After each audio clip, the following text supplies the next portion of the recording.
که په تاسو کې دا بیماری نو دا ویډیو ضرور وګورئ او که تاسو ځان د دې بیمارو نه بچ کول غواړئ نو په دې څیزونو نه پرهیز وکړئ. نو راځئ د ملګري یو ډېرې زبردست خبرې کړلې، دا ویډیو را سره مکمل وګورئ، د نورو ملګرو سره هم شیر کړئ چې نورو ملګرو ته هم فایده وشي، ځکه چې یو ډېرې زبردست خبرې کړلې.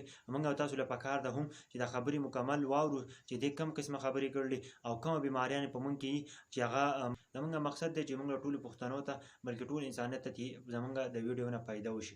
ویډیو مکمل ګورئ او بیا نور ملګرو سره هم شیر کوئ. خپلې معدې خیال ساتل غواړئ نو بیا د یخو شیانو نه ځان وساته. که د خپلو دماغو خیال ساتل غواړئ نو بیا 8 ساعته خوب کوه.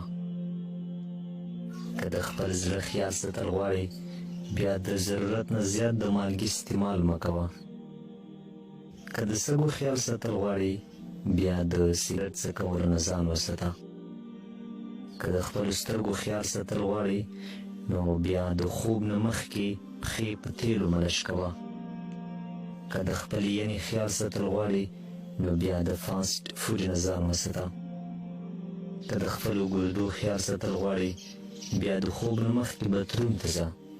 که د خپلې مثانې خیال ساتل غواړئ نو بیا د پیاز استعمال کوه.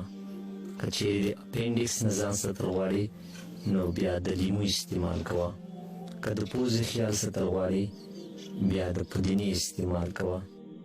که د ستوني خیال ساتل غواړئ بیا د تور مرچ استعمال کوه.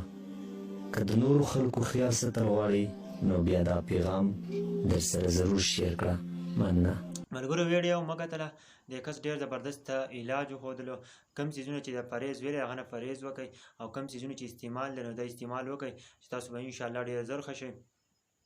بلکې دا ویډیو د نورو ملګرو سره هم شیر کړئ چې نورو ملګرو ته هم ورسي او زموږ چینل ورسره ضرور سبسکرایب کړئ. انشاءالله موږ به یو داسې ویډیوګانې جوړو چې هغه ستاسو د فایدې لپاره وي، زموږ د معاشرې مطابق وي، زموږ د اسلام مطابق وي. انشاءالله میلاویږو په نیکسټ ویډیو کې. که چېرته اوسئ ژوندي اوسئ.